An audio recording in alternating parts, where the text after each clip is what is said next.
में हम ऑप्टिक्स के एक बेसिक और फंडामेंटल प्रिंसिपल, जिसको हम फर्मेट प्रिंसिपल कहते हैं, के बारे में बात करेंगे। फर्मेट प्रिंसिपल 1658 में फर्मेट द्वारा दिया गया एक प्रिंसिपल था, जो कि बताता है कि किसी स्पेस या किसी मीडियम में एक पॉइंट से दूसरे पॉइंट तक जाने के लिए अवेलेबल ऑल पॉसिबल पाथ्स में लाइट पाथ को चूज करेगा, वो बताता है फर्मेट प्रिंसिपल। फर्मेट प्रिंसिपल के साथ हम इस क्लास में फर्मेट प्रिंसिपल के कुछ एप्लीकेशंस भी करेंगे, जिसमें हम लाइट के जो बेसिक लॉज हैं ऑप्टिक्स के, जिनको हम बोलते हैं laws of reflection, laws of refraction, उनको हम प्रूव भी करेंगे फर्मेट प्रिंसिपल को यूज करते हुए। साथ ही साथ हम लाइट का property that is rectilinear propagation of light in homogeneous medium, उसको भी हम एक्सप्लेन करेंगे फर्मेट प्रिंसिपल को यूज करके। और लास्ट में हम बात करेंगे लेंस फार्मूला को कैसे डिराइव करेंगे with the help of Fermat principle. आइए इस क्लास में अब हम इन टॉपिक्स के बारे में स्टेप बाय स्टेप डिटेल में डिस्कशन करते हैं। हम सबसे पहले बात करेंगे ज्योमेट्रिकल पाथ और ऑप्टिकल पाथ के बारे में लाइट के लिए। सपोज करें हमारे पास कोई दो पॉइंट्स हैं, एक को हमने पॉइंट ए बोला, दूसरे को पॉइंट बी बोला। लाइट को पॉइंट ए से पॉइंट बी तक ट्रेवल करती है लाइट। माना कि इनके बीच में जो मीडियम है वो होमोजीनियस है, यानी हर जगह जो रिफ्रैक्टिव इंडेक्स है वो सेम है। इन दैट केस जो शॉर्टेस्ट पाथ होगा वो ए बी होगा। अब ए बी का जो एक्चुअल पाथ लेंथ होगा, जो हम स्केल से मेजर करेंगे, इसको हम क्या बोलते हैं, ज्योमेट्रिकल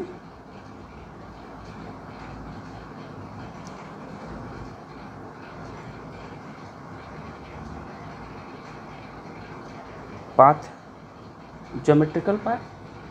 ज्योमेट्रिकल पाथ कितना होगा? सपोज लाइट का जो रिफ्रैक्टिव इंडेक्स है ए और बीच के मीडियम का वो n है। जैसा हमें पता है कि जो एक्चुअल पाथ लेंथ होता है मैकेनिक्स के हिसाब से, वो क्या होता है, स्पीड इनटू टाइम। तो स्पीड मान लो लाइट की v है इस मीडियम में और टाइम t है a से b तक पहुंचने में। तो यहाँ पर v की जगह पर, जैसा हमें पता है किसी मीडियम में स्पीड की लाइट जो होती है v, वो इस फ्री स्पेस में स्पेस की लाइट c मीडियम के रिफ्रैक्टिव इंडेक्स के बराबर होती है। जैसा कि हमें पता है कि रिफ्रैक्टिव इंडेक्स क्या होता है, c बाई v होता है। तो v हमारा c बाई n हो जाएगा इंटू t। तो ज्योमेट्रिकल पाथ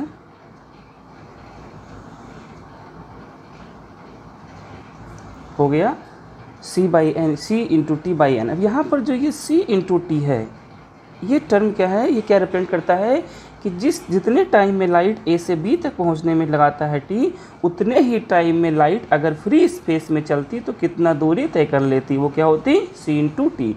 इस c इंटू टी को हम बोलते हैं optical path length, optical path या ऑप्टिकल पाथ लेंथ। तो optical path upon refractive index. तो यहाँ से रिलेशन क्या आ गया कि लाइट का किसी भी मीडियम में जो ऑप्टिकल पाथ लेंथ होता है वो कितना होता है, refractive index times of geometrical path length. जितना ज्योमेट्रिकल पाथ लेंथ यानी स्केल से मेजर करने में जो पाथ लेंथ आता है, उसको हम उस मीडियम के रिफ्रैक्टिव इंडेक्स से मल्टीप्लाई कर दें, तो हमें लाइट का उस मीडियम में उतने टाइम में ट्रेवल किया हुआ ऑप्टिकल पाथ लेंथ पता चल जाएगा। ये फार्मूला हमें याद रखना है। अब यहाँ से एक बात और समझ में आती है, समझने वाली है। ऑप्टिकल पाथ जनरली क्या है, c इंटू टी। तो एक बात ये ध्यान रखना है कि लाइट जो है समान टाइम में, अगर हम टाइम सेम रखें, उस सेम टाइम के लाइट को डिफरेंट मीडियम में ट्रेवल कराएं, तो लाइट का जो ज्योमेट्रिकल पाथ होगा वो तो अलग अलग होगा कि लाइट की स्पीड अलग अलग होगी, लेकिन लाइट का ऑप्टिकल पाथ लेंथ सेम होगा। दैट मीन्स क्या आया, that light traversed same optical path length in all medium in same time interval. ये है लाइट के फोटॉन की स्मार्टनेस। देखिए कि लाइट का फोटॉन वो मीडियम में, जैसे किसी मीडियम में जाता है, अपनी स्पीड को इस तरह से एडजस्ट कर लेता है कि जो उसका ऑप्टिकल पाथ लेंथ है वो सेम रहे। रिफ्लेक्टिव इंडेक्स अगर ज़्यादा होगा तो ज्योमेट्रिकल पाथ लेंथ कम हो जाएगा, यानी कि स्पीड कम हो जाएगी। अगर रिफ्लेक्टिव इंडेक्स कम होगा तो ज्योमेट्रिकल पाथ लेंथ ज़्यादा होगा, यानी स्पीड बढ़ जाएगी। तो रिफ्लेक्टिव इंडेक्स के अकॉर्डिंग लाइट अपनी स्पीड को एडजस्ट करता है और उसके अकॉर्डिंग वो अपनी ज्योमेट्रिकल पाथ लेंथ को एडजस्ट करता है, जिससे कि उनका ऑप्टिकल पाथ लेंथ सेम रहे। करेंगे ऑप्टिक्स के एक बहुत ही बेसिक प्रिंसिपल की, जिसको हम बोलते हैं फर्मेट्स प्रिंसिपल, जिसको फर्मेट ने 1658 में दिया था। फर्मेट प्रिंसिपल बेसिकली बताता है कि लाइट किसी भी एक पॉइंट से दूसरे पॉइंट तक जाने में उस पाथ का चुनाव करती है जिस पाथ पर उसको चलने में मिनिमम समय या मैक्सिमम समय, जिसको हम दोनों मिलाकर बोलते हैं एक्सट्रीमम टाइम लगे। यानी लाइट उस पाथ को चूज करती है जिस पाथ पर एक्सट्रीमम टाइम लगे। तो फर्मेट ने इस प्रिंसिपल को दिया था, इसको आई डिटेल में समझते हैं। तो पहले हम जो फर्मेट के प्रिंसिपल का स्टेटमेंट है in terms of extremum time, उसको हम कैसे डिफाइन करेंगे। Between the two points light ray will correspond to that path for which the time taken is extremum. Extremum का मतलब या मैक्सिमम होगा या मिनिमम होगा। इसको हम बहुत डिटेल में आगे प्रोसीड करेंगे तब इसको समझेंगे। तो ये तो हो गया एक्सट्रीमम टाइम लेता है लाइट, ये उनका एक स्टेटमेंट हो गया। अब आइए इसको समझते हैं। तो सपोज करें हमारे पास एक पॉइंट ए है और यहाँ पर कोई दूसरा पॉइंट बी है। लाइट के पास ए से बी तक पहुँचने के लिए इनफाइनाइट पॉसिबल पाथ हैं। एक तो स्ट्रेट लाइन है सीधे सीधे, अगर होमोजीनियस मीडियम होगा तो, यानी सब जगह रिफ्लेक्टिव इंडेक्स सेम होगा। रिफ्लेक्टिव इंडेक्स अलग है तो उसके अकॉर्डिंग बहुत सारे पॉसिबल पाथ हैं, इनफाइनाइट पॉसिबल पाथ हैं। अगर हम ऐसे देखें लाइट को, अब लाइट कौन से पाथ का चूज करेगी ए से बी तक जाने में, तो उसके लिए हम सपोज करें कि लाइट एक पाथ चूज करती है, ये पाथ।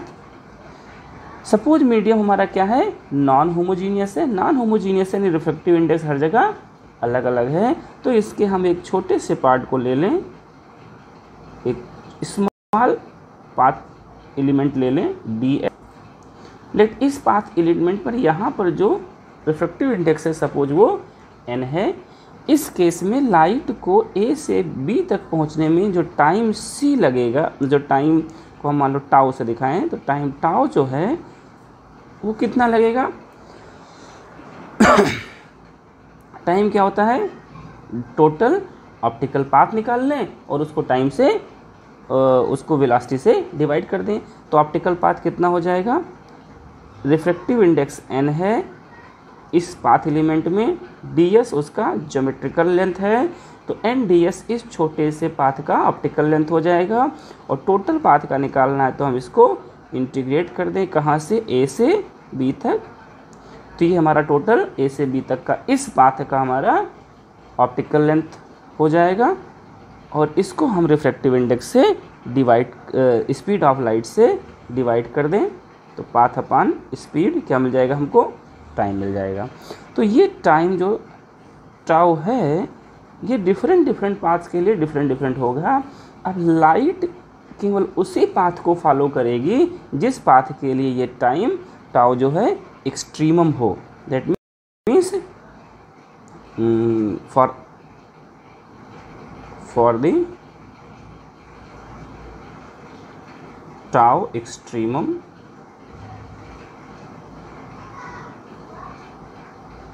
path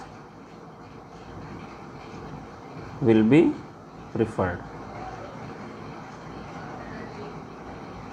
यही ध्यान रखना, ठीक। तो अब ये हमारा एक्सट्रीमम टाइम के टर्म में ये डिफिनीशन ये हो गया, वही स्टेटमेंट कह रहा है। अब जैसा कि हमें पता है कि लाइट जो है वो सेम टाइम में सेम ऑप्टिकल पाथ को चूज करती है, तो अगर किसी एक पाथ पर चलने के लिए टाइम मिनिमम होगा तो उस केस में उस पाथ पर उसका ऑप्टिकल पाथ लेंथ भी मिनिमम होगा। तो जो एक्सट्रीमम टाइम का ये स्टेटमेंट है, इसको हम एक्सट्रीमम पाथ का स्टेटमेंट भी लिख सकते हैं और कह सकते हैं कि according to Fermat principle light will choose a path on which it face extremum optical path length. तो उसके टर्म में हम डिफाइन करेंगे that the actual path of light between two points is the one for which optical path length is extremum, जो कि minimum या maximum, extremum का मतलब होता है in comparison to nearby pass. तो अब हम फर्मेट्स प्रिंसिपल को डिफाइन कर सकते हैं कि किसी दो पॉइंट के बीच में जो ऑल पॉसिबल पाथ हैं, लाइट उन पाथ को चूज करेगी जिसके लिए या तो टाइम एक्सट्रीमम हो या उनके बीच का ऑप्टिकल पाथ लेंथ एक्सट्रीमम हो। फर्मेट प्रिंसिपल बहुत ही इंपॉर्टेंट प्रिंसिपल है और इस प्रिंसिपल को यूज करके हम कई सारे ऑप्टिक्स के लॉज को डिराइव कर सकते हैं, तो जिसको हम डिस्कस करेंगे application of Fermat's principle. Application of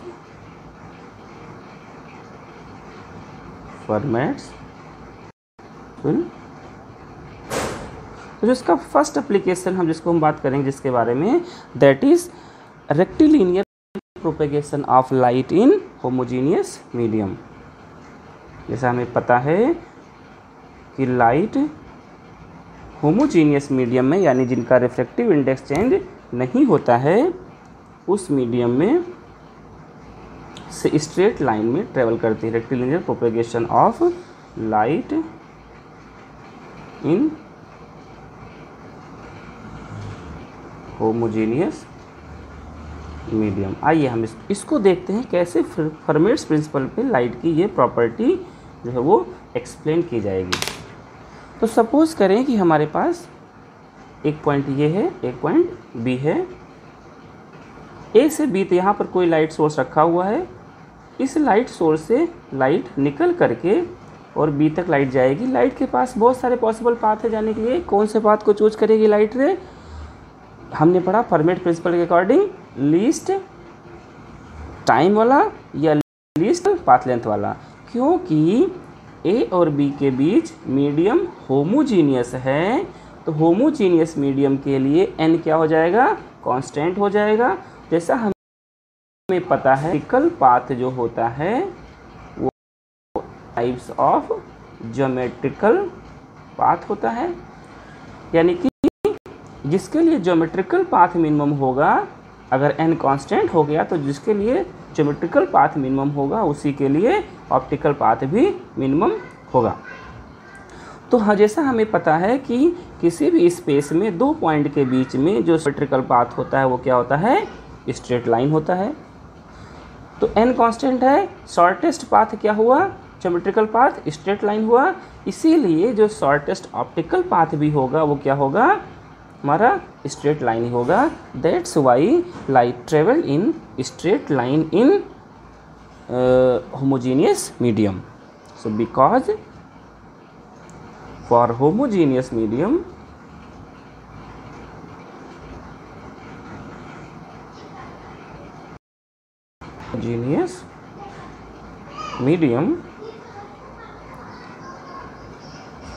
the path of least या एक्सट्रीमम, लीस्ट वर्ड ना यूज करके हम यूज करें extremum, the path of extremum geometrical path length is also path of extremum optical path length, क्योंकि n constant है। Optical path length, okay, because the least geometrical path between 2 points is straight line, so least optical path length, least optical will also be along straight line. That's why light travel in homogeneous medium in straight line. Hence, light propagate in straight line in homogeneous medium. Homogeneous medium का importance है, homogeneous word.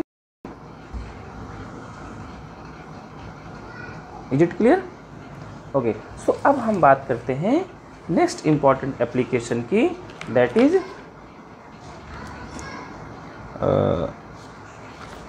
दूसरे page में इसको करते हैं. Second application, that is derivation of laws of reflection. Reflection के जो laws हैं उसको भी हम डिराइव कर सकते हैं using Fermat's principle. Fermat's principle को यूज करके अब हम डिराइव करेंगे लॉज ऑफ रिफ्लेक्शन. जैसा कि हमें पता है कि लॉज ऑफ रिफ्लेक्शन वो कितने होते हैं? 2 लॉज ऑफ रिफ्लेक्शन हैं. पहला क्या है कि हमारा इंसिडेंट रे, रिफ्लेक्टेड रे और पॉइंट ऑफ इंसिडेंट पर नॉर्मल एक ही प्लेन में होता है, और दूसरा है कि angle of incidence angle of reflection के इक्वल होता है. तो आइए इसका हम फर्स्ट लॉ की पहले बात करते हैं. फर्स्ट लॉ ऑफ जो रिफ्लेक्शन, इसको प्रूव करने के लिए हम यहाँ पर एक रिफ्लेक्टिंग सरफेस लेते हैं. सपोज हमने ले लिया ये एक रिफ्लेक्टिंग सरफेस है, हॉरिजॉन्टली प्लेन ऑफ पेपर में रखा हुआ है, और इसको हमने नाम दे दिया RS TS, कुछ नाम दे दें इसको, QRST नाम दे दिया हमने इसको. ओके, तो ये हमारा एक रिफ्लेक्टिंग प्लेन है जो कि प्लेन ऑफ पेपर में है. इस रिफ्लेक्टिंग प्लेन पे हम एक पॉइंट ले लें. ये पॉइंट हमारा, सपोज इस पॉइंट पर हम लाइट इंसिडेंट कराएंगे तो ये हमारा पॉइंट ऑफ इंसिडेंट हो जाएगा. साथ ही साथ इस पॉइंट के वर्टिकल भी हम एक प्लेन कंसीडर करें जो कि इस पॉइंट के वर्टिकल हो और इस प्लेन के भी वर्टिकल हो. ये प्लेन है, ये प्लेन, इस प्लेन को हम नाम दे दें ABCD. पॉइंट O इन दोनों प्लेन्स के पॉइंट ऑफ इंटरसेक्शन है. अब यहाँ पर ये जो वर्टिकल प्लेन है, that means plane here, plane ABCD is perpendicular to plane QRST. Clear? ये हमें समझना है. अब प्लेन ABCD से ही इस तरह से यहाँ से कोई एक लाइट रे आ रही है. सपोज A पॉइंट से कोई लाइट रे आ रही है, पॉइंट O पर वो लाइट रे इंसिडेंट करती है. पॉइंट O पर इंसिडेंट करने के बाद में वो लाइट रे B पॉइंट तक जाती है. तो एक्चुअली हमें निकालना है A और B, ये दो हमारे, ये हमारा सोर्स पॉइंट है और ये हमारा डेस्टिनेशन पॉइंट है. सोर्स पॉइंट रे इमिट होगी तो और उसको रिफ्लेक्ट होके B पॉइंट पर पहुंचना है. अब यहाँ पर बहुत सारे पॉसिबल पाथ हैं. एक पाथ तो ये है जो हमने बनाया कि लाइट रे O पॉइंट पर आए, जो कि दोनों प्लेन का इंटरसेक्शन पॉइंट है, यहाँ चला जाए. दूसरा पॉइंट यहाँ हम अलग कहीं ले सकते हैं. मान लो एक पॉइंट यहाँ पर है P पॉइंट.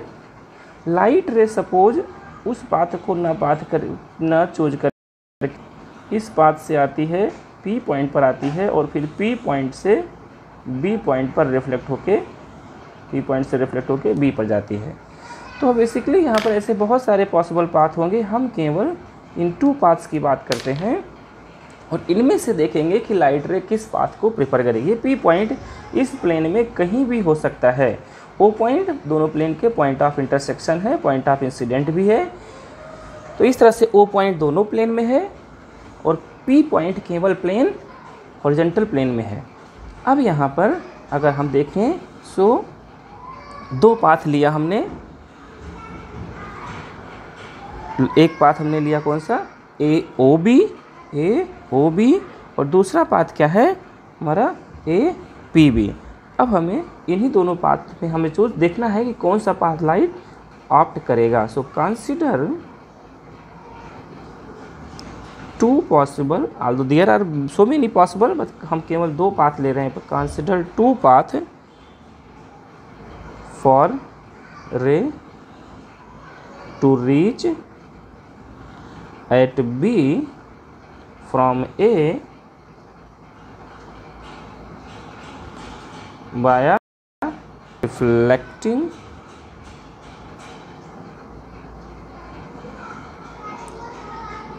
सरफेस।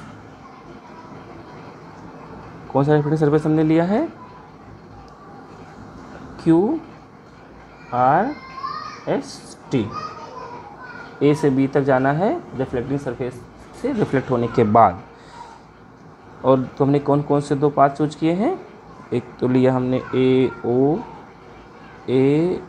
बी और एंड दूसरा हमारा है ए पी बी। अब यहाँ पर हमें दिखाना है कि कौन सा पाथ वो प्रिफर्ड करेगा अकॉर्डिंग टू फर्मेट प्रिंसिपल। तो यहाँ पर हम बात करें सो फ्रॉम इस ट्रायंगल में अगर हम देखें ट्रायंगल ए ओ पी में, सो फ्रॉम ट्रायंगल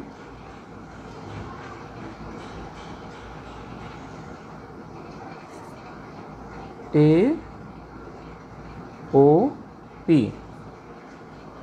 पी यहाँ पर देखें तो ए और पी ये क्या है हमारा हाइपोटेनस है। ए और ओ क्या है, इस एंगल के लिए पर्टिकुलर ये परपेंडिकुलर होगा और ये बेस होगा। तो जैसा हमें पता है हाइपोटेनस वो हमेशा परपेंडिकुलर और बेस से ज़्यादा होता है। सो यहाँ पर हम लिख सकते हैं फ्रॉम ट्रायंगल, ये कह सकते हैं कि जो हमारा ए पी होगा that will be longer than A O. दोनों सेम मीडियम में है, ए पी का लेंथ ज़्यादा है तो ए पी के अकॉर्डिंग ऑप्टिकल पाथ लेंथ भी ज़्यादा होगा in comparison to A O. And similarly from triangle B O P से देखें तो यहाँ पर भी जो बी पी है वो क्या है, हाइपोटेनस है। दैट मीन्स जो बी पी पाथ होगा चाहे वो ज्योमेट्रिकल पाथ लें, और क्योंकि इस रिफ्लेक्टिंग सरफेस के ऊपर मीडियम हमने यूनिफॉर्म माना है तो ज्योमेट्रिकल पाथ भी लिस्ट होगा और मतलब ज्योमेट्रिकल पाथ भी बीपी बड़ा होगा और ऑप्टिकल पाथ भी बीपी के लॉन्ग बड़ा होगा। That means BP will be greater than O B. So इन दोनों को अगर हम मिला के देखें, क्योंकि ए पी ओ ए से ज़्यादा है और बी पी ओ बी से ज़्यादा है, so this implies that optical path length A O B will be smaller than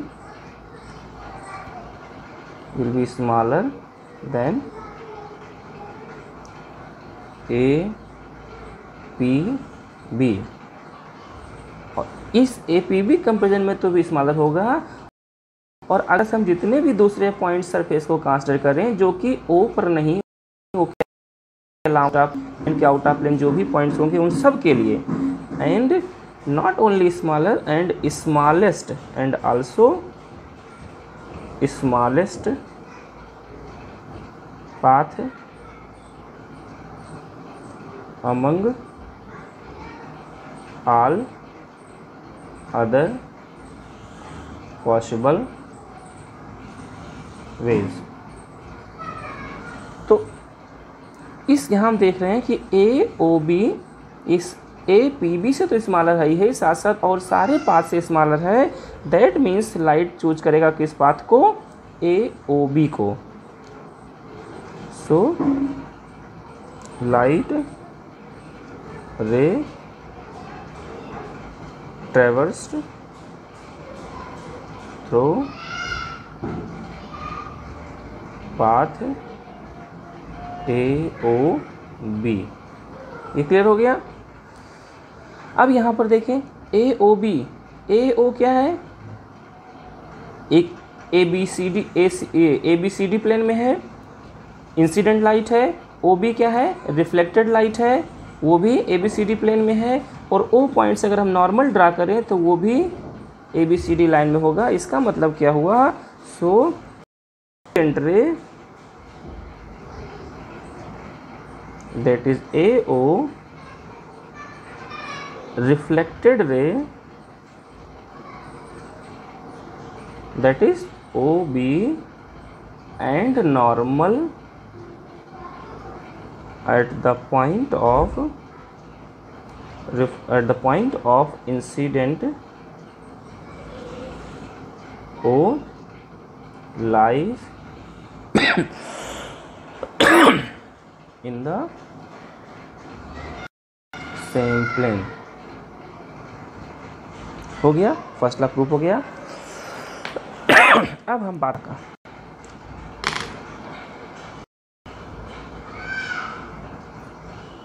reflection का सेकेंड लॉ, जो कि हमें बताता है कि angle of incident and angle of reflection दोनों इक्वल होते हैं।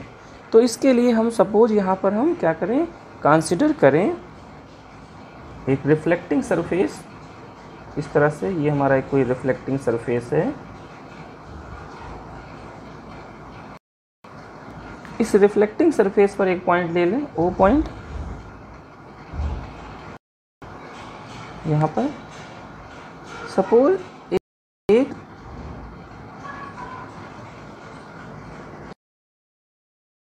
एक लाइट जिसको हम इंसिडेंट लाइट कहेंगे, ये ओरिजिनेट होती है सोर्स से यहाँ से इसको जाना है, एक कोई पॉइंट मान ले हम बी पॉइंट पर रिफ्लेक्ट होके जाना है। इसके पास बहुत सारे पाथ होंगे, ए ओ से होके जाए या कहीं यहाँ से होके जाए, बहुत सारे। सपोज ओ से रिफ्लेक्ट होके ये जाता है लाइट, ये हमारा रिफ्लेक्टेड लाइट होगा। ओ पॉइंट से हम एक नॉर्मल ड्रा करें एंड अब यहाँ पर नॉर्मल से इंसिडेंट लाइट एक एंगल बना रहा है आई, और नॉर्मल से जो रिफ्लेक्टेड लाइट वो बना रहा है एंगल आर। ठीक, हमें इसको प्रूव करना है कि आई और आर इक्वल होंगे।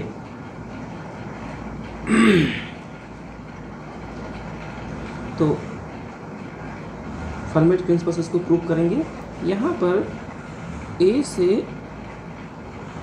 रिफ्लेक्टिंग प्लेन की हाइट हम ले लें h1, और बी से इस हाइट को हम ले लें h2। सपोज ओ पॉइंट की डिस्टेंस, जहाँ पर ये इसका प्रोजेक्शन पॉइंट का, इस पॉइंट से इसका जो डिस्टेंस है let that is x। Okay, और सपोज इन दोनों पॉइंट्स के बीच की जो डिस्टेंस है यहाँ पर वो है l, तो ये x हो जाएगा। तो ये कितना हो जाएगा, l माइनस एक्स। अब लाइट में A O B, suppose light रे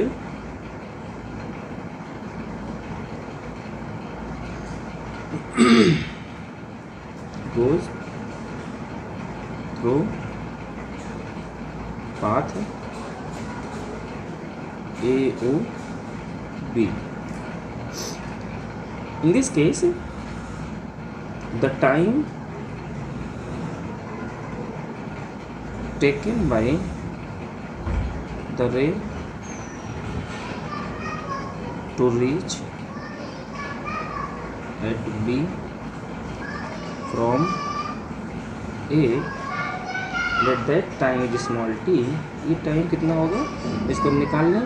रिफ्रैक्टिव इंडेक्स, हाँ साथ साथ हम यही मान लें कि जो मीडियम का हमारा रिफ्रैक्टिव इंडेक्स है, सेकेंड रिफ्लेक्टिंग सरफेस के ऊपर जो मीडियम है वो रिफ्लेक्टिंग इंडेक्स है हमारा N1। N1 is the reflective index of the upper surface while the N2 is the refractive index of the lower surface। तो AO पूरा पाथ N1 मीडियम में है, तो ये पाथ लेंथ कितना हो जाएगा, ऑप्टिकल पाथ लेंथ देखें तो कितना हो जाएगा AO का, N into AO, N1 into AO optical path हो जाएगा अपान इस लाइट की स्पीड कितना होगी C होगी, प्लस इसकी बात करें वो भी, क्योंकि हमने ऑप्टिकल पाथ लिया है इसलिए हम लाइट की स्पीड क्या रखेंगे, C रखेंगे। या हम दूसरे में कह सकते हैं कि हाँ हमारा ज्योमेट्रिकल पाथ AO है, N1 मीडियम है, तो C बाई N1 वेलोसिटी रखेंगे और N1 यहाँ चला जाएगा। हम ऑप्टिकल पाथ के टर्म में इसको समझ रहे हैं। ऐसे ही OB हमारा ज्योमेट्रिकल पाथ हो जाएगा, और इसको अगर डिवाइड कर दें लाइट की स्पीड V से, जो कि होता है C by N1 into N1, तो ये हमारा टाइम निकल आएगा। इस पाथ को कवर करने में इतना टाइम लगा, इस पाथ को कवर करने में इतना टाइम लगा, दोनों को सम कर देंगे टोटल टाइम निकल आएगा। यहाँ पर हम देख रहे हैं N1 अपान C कॉमन है, हम कॉमन ले सकते हैं इसको। AO की वैल्यू हम देखें इस ट्रायंगल से, तो AO की जगह पर हम क्या लिख सकते हैं, वो AO क्या है, एक तरह से वो ज्योमेट्रिकल पाथ है। इसकी लेंथ जो है इसका square x square plus h1 square की इक्वल होगा पाइथागोरस थ्योरम से, तो AO को हम लिख सकते हैं square root of h1 square plus x square, plus OB को क्या लिख सकते हैं h2 square plus l minus s का होल स्क्वायर और square root h2 square plus l minus x whole square का स्क्वायर रूट। इस तरह से हमें एक t के लिए एक्सप्रेशन मिल गया। अब ये टाइम x पर डिपेंड कर रहा है और h1 h2 पर भी डिपेंड कर रहा है, क्योंकि A और B फिक्स है तो उनके लिए h1 h2 तो फिक्स होगा। लेकिन x का वैल्यू डिपेंड करता है कि लाइट किस पाथ को चूज करती है, लाइट O से रिफ्लेक्ट होकर जाती है या O के पहले रिफ्लेक्ट होकर जाती है या O के बाद से रिफ्लेक्ट होती है, उसके अकॉर्डिंग x की वैल्यू चेंज होगी। So because t is function of x, so according to Fermat's principle of extremum time minimum वाला पाथ चूज करेगा। सपोज करें टाइम ये जितने भी पॉसिबल वेज में सब में मिनिमम टाइम है इस AOB के लॉन्ग, तो उस इसके लिए क्या होना चाहिए हमारा dt बाई dx वो 0 होना चाहिए। मैक्सिमम आपने पढ़ा एक्सट्रीमम के लिए इस फंक्शन का डिफरेंशिएशन उसके वेरिएबल के टर्म में 0 होना चाहिए। तो इसको हम डिफरेंशिएट कर दें। So this implies that D by D X of whole function D by D X of T का वैल्यू क्या है N1 upon C into square root of H1 square plus x square plus square root of H2 square plus L minus x का whole square.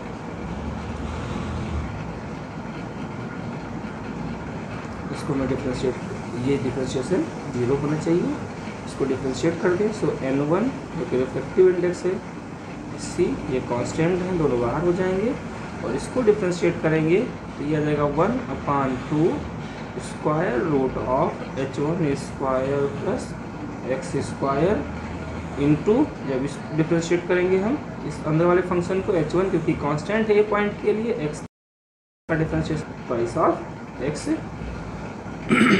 Plus इसको differentiate करेंगे second third part को, इसको 1 upon 2 square root of H2 square plus L minus x का whole square into इस पूरे function को differentiate करेंगे स्क्वायर रूट के अंदर वाले फंक्शन को, तो h2 तो कांस्टेंट है, डिफ्रेंशिएशन 0 होगा। इसको डिफ्रेंशिएट करेंगे तो twice of l minus x into L minus x को करेंगे, तो l हमारा कांस्टेंट है 0, x को डिफ्रेंशिएट करेंगे तो क्या आ जाएगा -1, ये वैल्यू क्या होगी 0 होगी। सो this implies that twice of c, तो बाहर ले लें तो कुछ बाहर आएगा नहीं, यहाँ हो जाएगा x अपान, अच्छा 2 को बाहर लेने की जरूरत भी नहीं है, 2 तो यहाँ भी है और यहाँ भी ये कैंसिल ही हो जाएगा, 2 केवल c बचेगा ओनली c, तो x upon square root of h1 square plus x square plus नहीं माइनस हो जाएगा, ये माइनस नहीं है, minus l minus X upon square root of h2 square plus l minus x का होल स्क्वायर, ये term 0 नहीं। अब क्योंकि ये टर्म n1 अपान c ये 0 नहीं हो सकता ना, तो रिफ्रैक्टिव इंडेक्स 0 होगा ना, लाइट की स्पीड ही इनफाइनाइट होगी, तो ये टर्म 0 नहीं हो सकता। इसका मतलब दिस इम्प्लाइज दैट जो ब्रैकेट क्वांटिटी है वो 0 है, यानी कि x upon square root of h1 square plus x square minus l minus X upon under root of h2 square plus l minus x का होल स्क्वायर, ये हमारा 0 होना चाहिए। अब यहाँ पर अगर हम उस ट्रायंगल को देखें, इस ट्रायंगल में तो x इस पर्टिकुलर आई एंगल के लिए, ये वे ट्रायंगल अगर हम एक्सटेंड करें यहाँ से, तो जो x है ये भी x होगा, तो आई एंगल के लिए x का वैल्यू वो एज ये परपेंडिकुलर बिहेव करेगा, ये हाइपोटेनस बिहेव करेगा, तो x upon square root of A वो क्या हो जाएगा, ये टर्म हमारा हो जाएगा perpendicular upon hypotenuse, that means sine of I minus, इसी तरह से l माइनस एक्स, इस ट्रायंगल में देखें r के वाले ट्रायंगल में तो ये l माइनस एक्स है, तो ये भी l माइनस एक्स होगा, l माइनस एक्स जो है वो r के लिए, और OB का वैल्यू होगा वो हाइपोटेनस होगा, तो l minus x upon this ये क्या हो जाएगा साइन ऑफ r, ये 0 हो गया। This implies that sine i is equal to sine r। अब क्योंकि i और r इक्वल हैं, सो दिस इम्प्लाइज दैट दोनों के साइन इक्वल है, इसका मतलब क्या होगा वो दोनों भी इक्वल होंगे। सेकंड पार्ट भी प्रूफ हो गया। इस तरह से हमने लॉज ऑफ रिफ्रैक्शन को फर्मेट प्रिंसिपल से प्रूफ किया। हमारा है दैट इज थर्ड एप्लीकेशन, जिसमें हम प्रूफ करेंगे, डिराइव करेंगे derivation of laws of refraction. Fermat's principle को यूज करके हम लॉज ऑफ रिफ्रैक्शन को डिराइव करेंगे।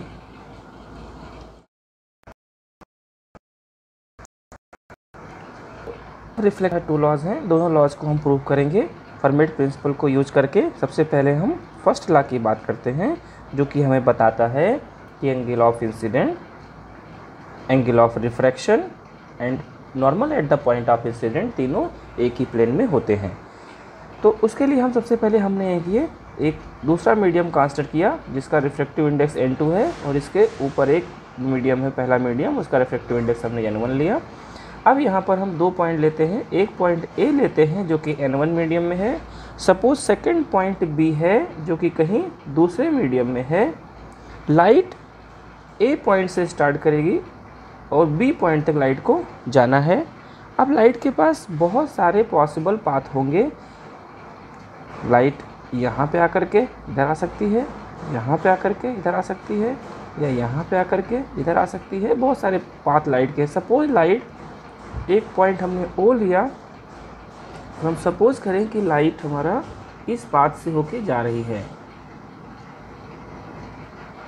ओ पॉइंट पर लाइट आएगी पहले, और ओ पॉइंट से लाइट रिफ्रैक्ट होके दूसरे मीडियम में जाके बी पॉइंट तक पहुंचती है। सपोज ओ पॉइंट पर जो नॉर्मल है, ये ओ पॉइंट पर एक नॉर्मल हमने ड्रा कर दिया। अब यहाँ पर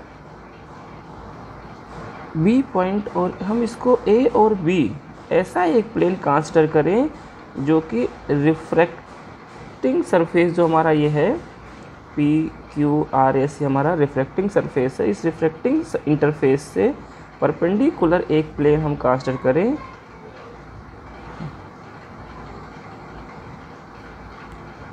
ए बी सी डी, ये plane A C B D, ये प्लेन ऐसा प्लेन है जो कि plane P Q R S से परपेंडिकुलर, ऐसे ही इस तरह से प्लेन है ये, जिसमें पॉइंट ए और पॉइंट बी हैं, बी दोनों है जी।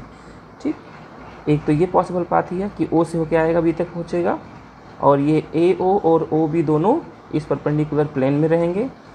सपोज इसको ना चूज करके हम एक दूसरा पॉइंट लेते हैं, पॉइंट पी, जो कि कहीं यहाँ है। तो यहाँ पर एक चीज़ लिखते चले हम, that point O is in the plane ACBD and also in the plane PQRS, दोनों का इंटरसेक्शन पॉइंट है, दोनों प्लेन का।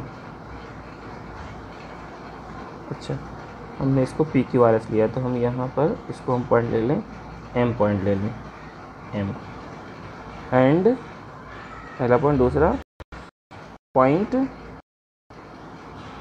कैज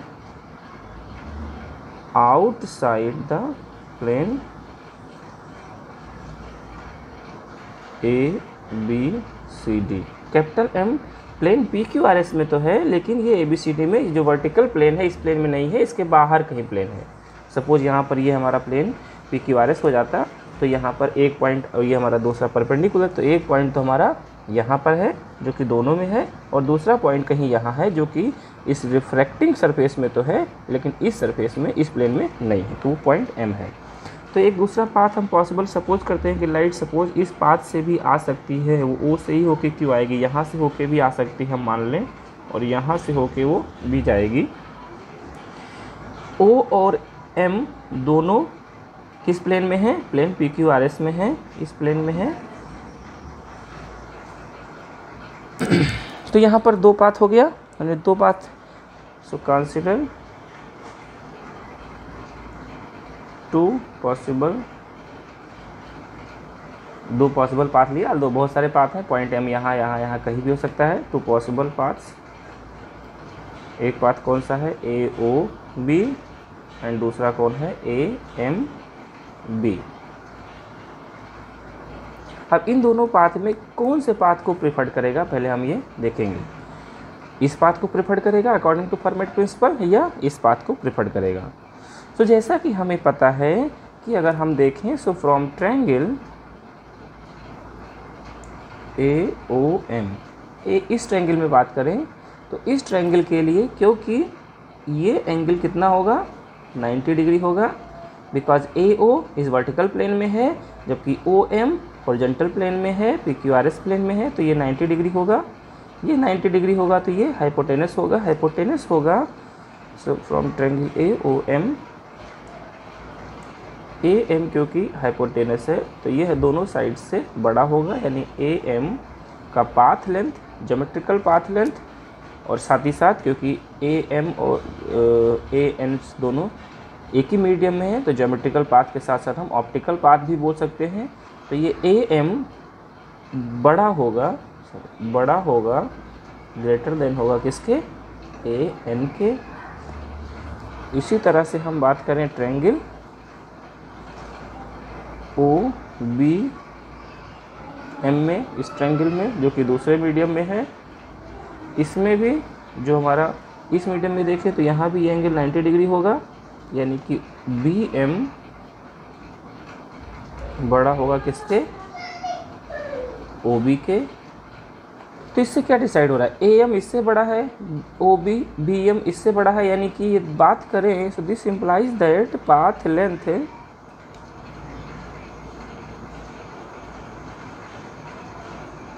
length of A O B smaller होगा किसके, पाथ लेंथ ऑफ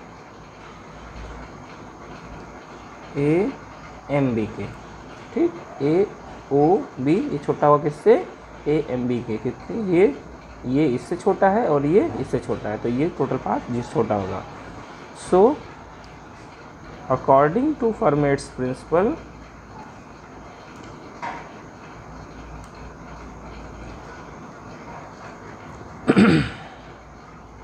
रे will prefer path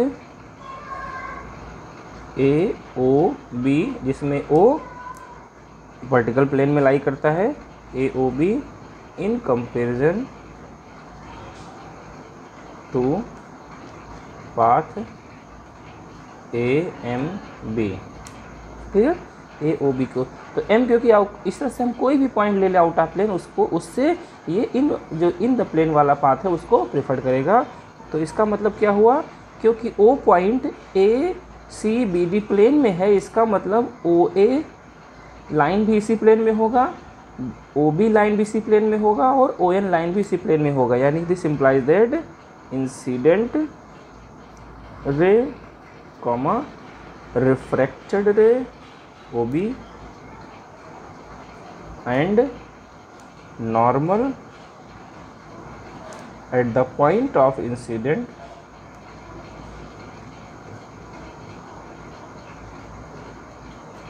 lies in same plane। First part proof हो गया। अब हम बात करते हैं इसी की सेकंड पार्ट, यानी लॉज ऑफ रिफ्रैक्शन के सेकंड लॉ का जो second part laws of reflection है, दैट इज स्नेल्स लॉ, इसकी प्रूविंग करेंगे। तो उसके लिए भी हम कंसीडर करें कि सपोज हमारे पास एक ये इंटरफेस है जिसके नीचे ये दूसरा मीडियम है, इस और इंटरफेस के ऊपर ये पहला मीडियम है, ये दूसरा मीडियम है। इसका रिफ्रैक्टिव इंडेक्स n1 है, इसका रिफ्रैक्टिव इंडेक्स n2 है। सपोज यहाँ पर एक पॉइंट ए है जहाँ से लाइट ओरिजिनेट हुई, ओ पॉइंट पर इंसिडेंट की, यहाँ से ये डेविएट होके रिफ्रैक्ट हो जाएगी और यहाँ पर पॉइंट बी है, पॉइंट ए है, बी पॉइंट से हम सीधे एक वर्टिकल प्लेन ड्रॉ करें। सपोज ये एक वर्टिकल प्लेन हो गया, ओ पर एक ओ से नॉर्मल ड्रॉ कर दें, ये हमारा एंगल क्या हो जाएगा, एंगल ऑफ इंसिडेंट, और ये एंगल क्या हो जाएगा, नॉर्मल से रिफ्लेक्टेड रे की एंगल ऑफ रिफ्रैक्शन। यहाँ पर हम सपोज करें कि ए और बी के बीच की जो टोटल डिस्टेंस है वो एल है, जिस पॉइंट पर इंसिडेंट करता है उससे ए की डिस्टेंस x है और दूसरे साइड की डिस्टेंस कितना हो जाएगा, l माइनस एक्स। तो यहाँ से इस हाइट को, a की हाइट को हम h1 लिख दें और b की डेप्थ को हम लिख दें h2 से। यहाँ पर हम क्या करेंगे, टाइम निकालेंगे, ए से बी तक पहुँचने में कितना टाइम लगा। So the time taken by the ray to reach point B from point A via point O, वो टाइम सपोज टी है। तो पहले हम निकाल लें कि ए से ओ तक आने में कितना टाइम लगा, ए से ओ तक टाइम आने में कितना, ऑप्टिकल पाथ कितना हो जाएगा, n1 into A O upon C plus O से बी तक आने में कितना टाइम लगा, ऑप्टिकल पाथ ओ बी कितना हो जाएगा, N2 इंटू ओ बी अपन सी। अब ओ ए का वैल्यू ट्रायंगल से हम देखें, x और h1 के टर्म में लिखें तो N1 by C into A ओ, ये क्या हो जाएगा, square root of h1 plus h1 square plus x square, तो इसको लिखेंगे स्क्वायर रूट ऑफ ए, वो हो जाएगा इसका स्क्वायर और प्लस इसका स्क्वायर का स्क्वायर रूट पाइथागोरस थ्योरम से x square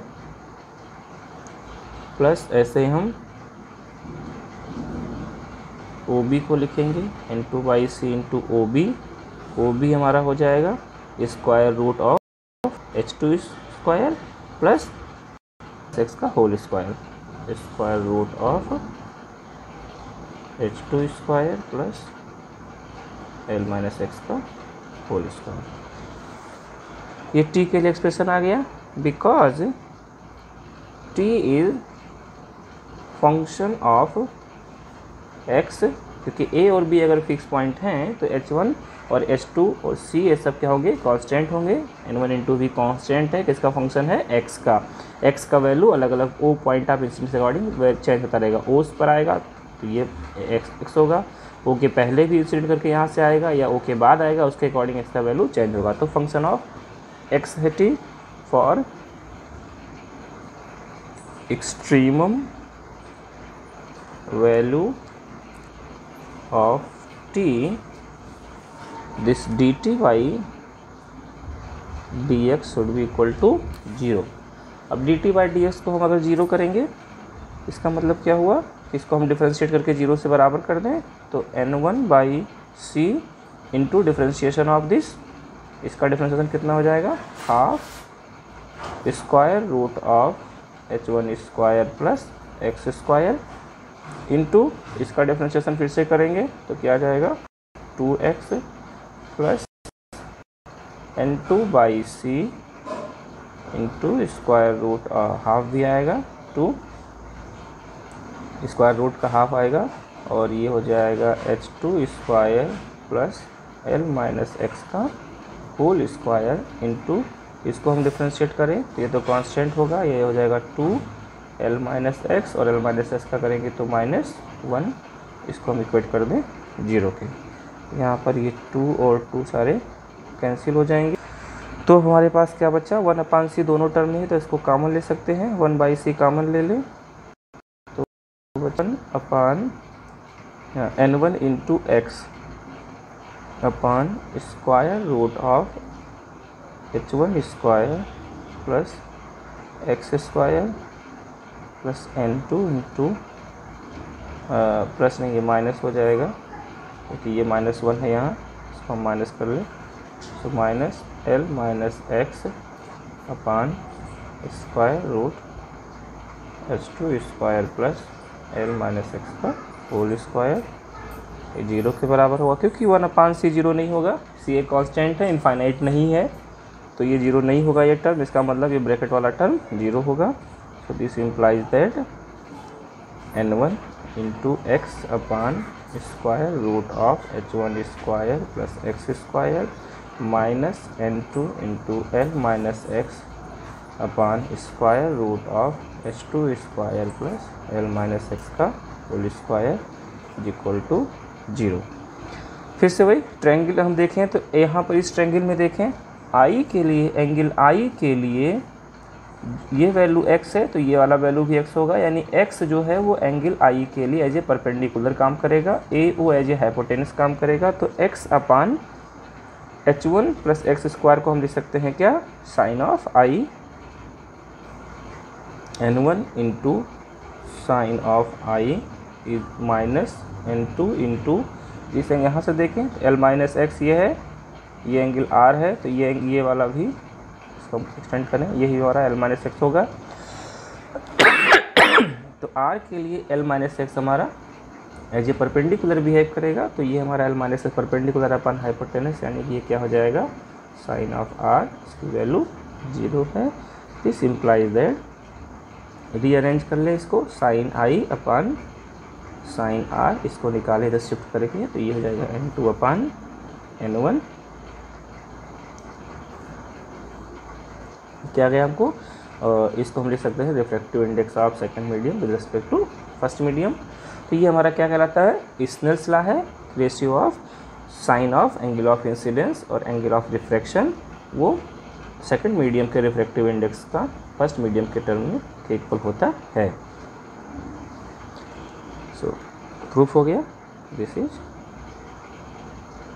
also called Snell's law. तो इस तरह से हमने देखा कि हम फर्मेट्स प्रिंसिपल को यूज करके लॉज ऑफ रिफ्रैक्शन को भी प्रूव कर सकते हैं। अब हम बात करेंगे एक और इम्पॉर्टेंट एप्लीकेशन की, that is fourth one, derivation of lens formula using derivation of lens formula using Fermat's principle. बहुत ही इम्पॉर्टेंट प्रिंसिपल है फर्मेट प्रिंसिपल, इसी से हम इसको भी प्रूव करेंगे, ये लास्ट एप्लीकेशन करेंगे। करें हम कि हमारे पास एक थिन लेंस है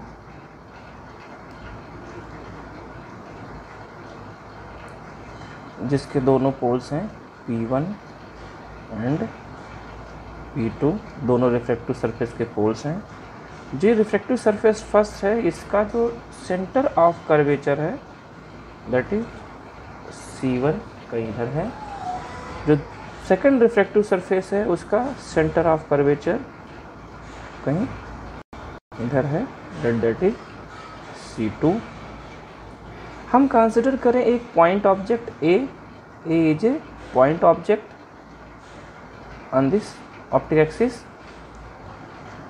सपोज A पॉइंट ऑब्जेक्ट से का जो इमेज बनता है वो कहीं यहाँ बनता है, लेंस इमेज उसका बनाता है इमेज B, ये भी पॉइंट इमेज है, पॉइंट ऑब्जेक्ट का इमेज भी पॉइंट इमेज ही होगा।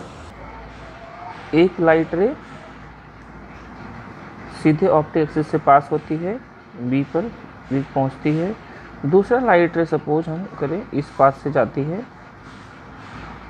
और लेंस से रिफ्रैक्ट होने के बाद में ये भी B पॉइंट पर इमेज बनाती है। अब यहाँ पर इमेज B1 लाइट दो पाथ चूज कर रहा है according to because according to Fermat's principle,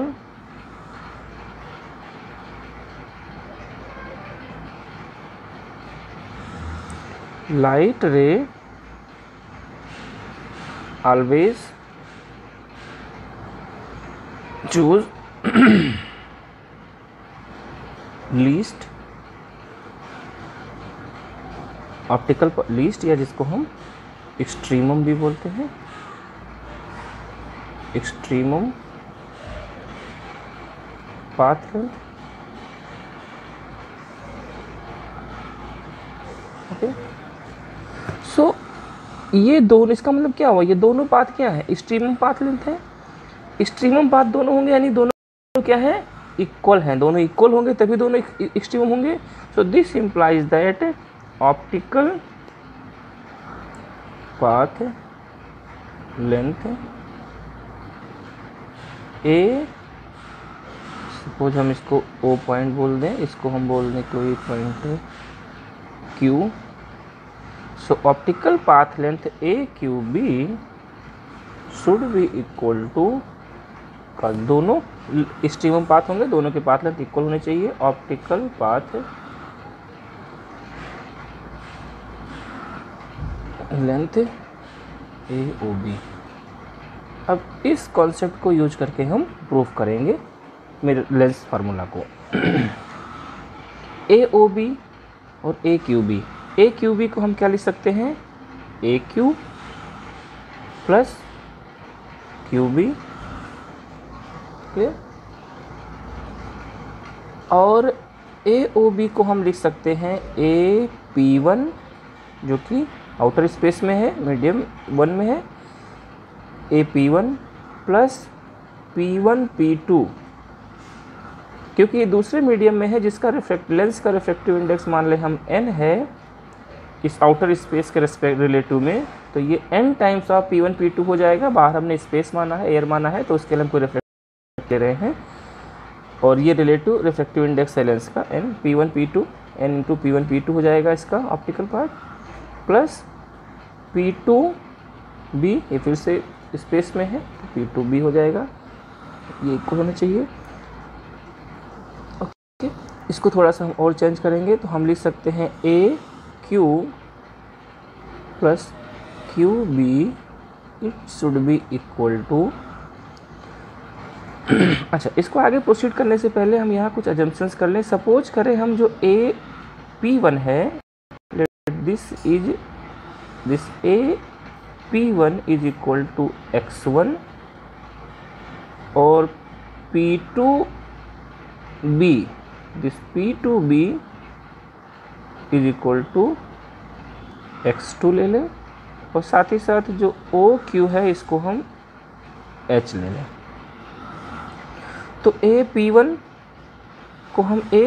को हम लिख सकते हैं o से, अगर हम देखें ये, तो ए पी वन को हम लिख सकते हैं, अच्छा x1 को हम मान लेंगे o से डिस्टेंस है, ओके, और x2 भी हमारा o से है, o को हम सेंटर पॉइंट से हम मेजर करते हैं। तो उस केस में हमारा ए पी वन को हम लिख सकते हैं A O minus O P one, clear. A O से हम अगर ए ओ है इससे ओ पी वन सब्ट्रैक्ट कर दें तो हमारा ये ए पी वन निकल आएगा, प्लस एन, इसको भी हम दो पार्ट में कर दें तो इसको लिख सकते हैं n into O P one plus n into O P two, P1 P2 को O P one plus O P two plus P two B को भी हम इस तरह से लिख सकते हैं कि यहाँ O B minus O P two, O B minus O P two, A Q plus, इस इम्प्लाइज दैट ये कितना हो जाएगा। अब यहाँ से देखें हम ओ पी वन यहाँ है, ओ पी वन यहाँ है, इन दोनों टर्म को एक साथ रखें, कॉमन लेंगे तो n माइनस वन आएगा, और इन दोनों इसको और इसको कॉमन ले लें, ओ पी टू तो भी n माइनस वन आएगा। बचेगा क्या, यहाँ पर ए ओ और प्लस ओ प्लस, यहाँ पर हम इस टर्म में हम ओ पी वन कॉमन लेंगे, और इस टर्म में हम ओ पी टू इन दोनों में कॉमन लेंगे।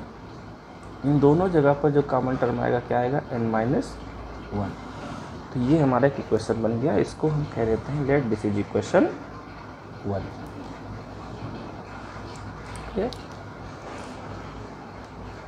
ये इक्वेशन हमारा वन आ गया। अब हम इस फिगर में देखें तो triangle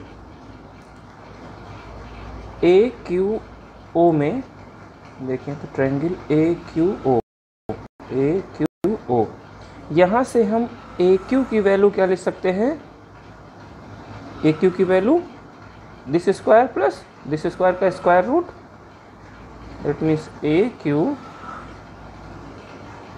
is equal to square root of x1 square, ये स्क्वायर प्लस ये स्क्वायर यानी कि h स्क्वायर।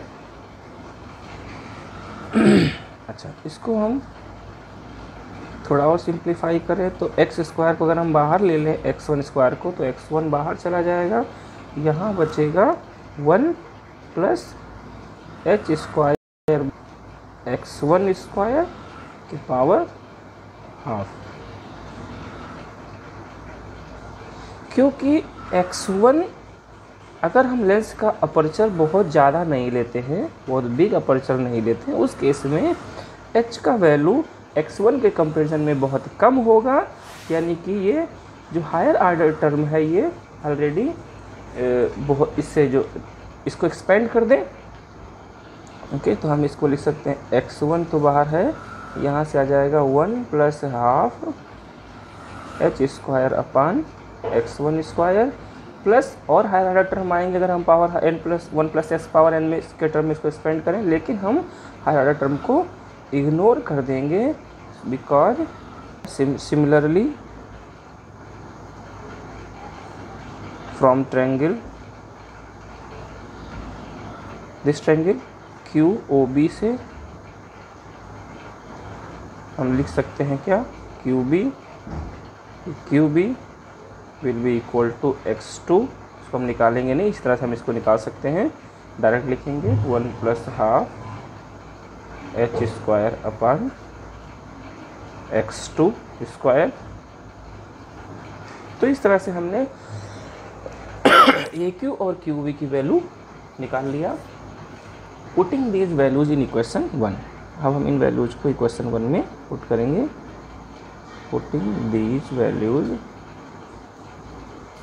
इन इक्वेशन, इसमें पुट कर दो। AQ की जगह पर क्या पुट करेंगे हम, ये वैल्यू, यानी कि x1 1 plus half H square अपान x1 स्क्वायर प्लस QB की जगह पर ये वैल्यू पुट करेंगे x2 हाफ एच स्क्वायर अपान x2 स्क्वायर। ये हो जाएगा, इधर देखें AO हमने कितना लिया है x1 प्लस OB कितना लिया है x2 प्लस OP1 और OP2 को ऐसे रहने देते हैं अभी। सो n-1 को हम मान लो पहले लिख लें into OP1 plus OP2। This implies that, और सिंप्लीफाई करें इसको, ब्रैकेट को ओपन कर दें, तो यहाँ से x1 प्लस हाफ, ये x1 कैंसिल हो जाएगा तो एच स्क्वायर अपान x1 आएगा, प्लस इसको ओपन करें तो x2 plus H square upon half x2 आएगा, is equal to x1 plus x2 plus n-1 into OP1 plus OP2। यहाँ से देखें तो x1 x2 इधर भी है इधर भी है, कैंसिल हो जाएगा, प्लस में है, और अल्टीमेटली ये हाफ है। इसको हम और सिंप्लीफाई कर दें, ये एच स्क्वायर बाई 2 को कॉमन लेके इधर सेंड कर दें दूसरी साइड में, तो यहाँ से 1 upon x1 plus 1 upon x2, H square by half को हमने कॉमन लेके दूसरे साइड में शिफ्ट किया है, तो उधर जाएगा तो 2 बाई एच स्क्वायर हो जाएगा, 2 बाई एच स्क्वायर n-1 और into OP1 plus OP2। Is it clear? ये हमारा हो गया इक्वेशन 2। अब यहाँ पर हमें ये जो टर्म है इसको सिंप्लीफाई करके इसकी वैल्यू में निकालनी है। इसकी वैल्यू निकालने के लिए हम साइड में थोड़ा वर्क करेंगे, इसको अलग से समझने के लिए इसको ऐसे समझें। सपोज ये हमारा इसका एक स्फेरिकल सरफेस हम लेते हैं। फर्स्ट स्फेरिकल सरफेस जो है यहाँ पर पॉइंट है P1, ये पॉइंट है O, और यहाँ से इधर पॉइंट है C1, centre of curvature. Centre of, और ये पॉइंट हमारा क्या है, Q है। सेंटर ऑफ कर्वेचर से C1 की डिस्टेंस को हम मान लें कि ये हमारा डिस्टेंस है small r1। Okay, radius of curvature of first. इस केस में जो हमारा Q, ये वाला डिस्टेंस, ओके, अब Q C1 का जो स्क्वायर होगा, इस ट्रायंगल में देखें, इस ट्रायंगल में Q C1 स्क्वायर को हम क्या लिख सकते हैं, O C1 स्क्वायर प्लस, इसको हमने H माना है, प्लस, या भी हम इसको ऐसे ही पुट करें H प्लस, ये क्या हो जाएगा हमारा O C1 square plus H square. इसका मतलब Q1 हमने क्या लिया है R1, सो R1 स्क्वायर हमारा हो जाएगा OC1 को हम थोड़ा क्या लिख सकते हैं, OC1 को P1 C1 minus OP1 OC1 हमें निकालना है, ये इसका मतलब total minus this, so P1 whole square plus H square. इसको हम सिंप्लीफाई करें तो R1 स्क्वायर हमारा हो जाएगा P1 C1, यहाँ पर हमने P1 C1 को हम क्या लिख सकते हैं, क्योंकि P पॉइंट भी इसी सरफेस पर है तो ये भी R1 के इक्वल होगा, P1 C1 भी। तो P1 C1 की जगह पर भी हम R1 लिख सकते हैं, R1 माइनस OP1 का whole square plus H square, bracket open कर दें सेकंड हैंड साइड में, राइट हैंड साइड में, तो ये हो जाएगा R1 square minus 2R1 OP1 plus OP1 का whole square plus H2 square, ये कैंसिल हो जाएगा। सो दिस इम्प्लाइज दैट यहाँ से देखें तो हमारा क्या है, H स्क्वायर आया हमारा 2R1 into OP1। It clear? तो OP1 को क्या लिख सकते हैं हम, OP1 को हम लिख सकते हैं H स्क्वायर अपान 2R1। सिमिलरली सेकेंड सरफेस के लिए अगर हम यही काम करें तो हम लिख सकते हैं OP2 is equal to H square upon 2R2। इन वैल्यूज को हम यहाँ पुट करें तो putting OP1 is equal to H square upon 2R1 and OP2 is equal to H square upon 2R2. So this implies that 1 upon X1 plus 1 upon X2 is equal to 2 upon H square and minus 1 OP1 की जगह पर H square अपान 2R1 plus H square upon 2R2। H square को common लेके cancel, 2 को भी common लेके cancel कर देंगे तो क्या बचा, 1 upon X1 plus 1 upon X2 is equal to n minus 1, bracket में आया 1 upon R1 plus 1 upon R2। अब यहाँ पर हम साइन कन्वेंशन को अप्लाई करके, सो यूजिंग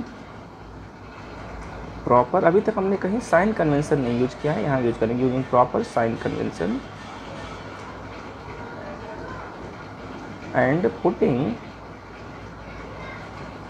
X1 जो कि सेंटर से ऑब्जेक्ट की दूरी है, इसको हम जनरली U से लिखते हैं क्योंकि लेफ्ट हैंड साइड्स में है, इंसिडेंट रे के अपोजिट डायरेक्शन में है तो माइनस U हो जाएगा। सिमिलरली X2 सेंटर से इमेज की दूरी है, इसको किससे हम लिखते हैं, B से, ये प्लस में लिखा होगा। इसी तरह से R1 क्या है, फर्स्ट सरफेस का रेडियस ऑफ कर्वेचर है जो कि इस साइड में होगा तो वो क्या होगा, पॉजिटिव होगा। तो R1 की जगह पर लिख दे plus capital R1 and R2 की जगह पर लिख दे R2 सेकंड सरफेस का रेडियस ऑफ कर्वेचर इस साइड में होगा माइनस R2। तो ये हमारा क्या बन जाएगा equation, 1 upon minus U plus 1 upon V is equal to n minus 1 upon R1 की जगह plus R1 minus 1 upon R2। Clear? अब यहाँ पर प्लस R2, ये बन गया, एक फार्मूला ड्राइव हो गया हमारा। इनफाइनाइट पर जो ऑब्जेक्ट होता है उसका इमेज कहाँ बनता है, फोकस पर बनता है। तो इफ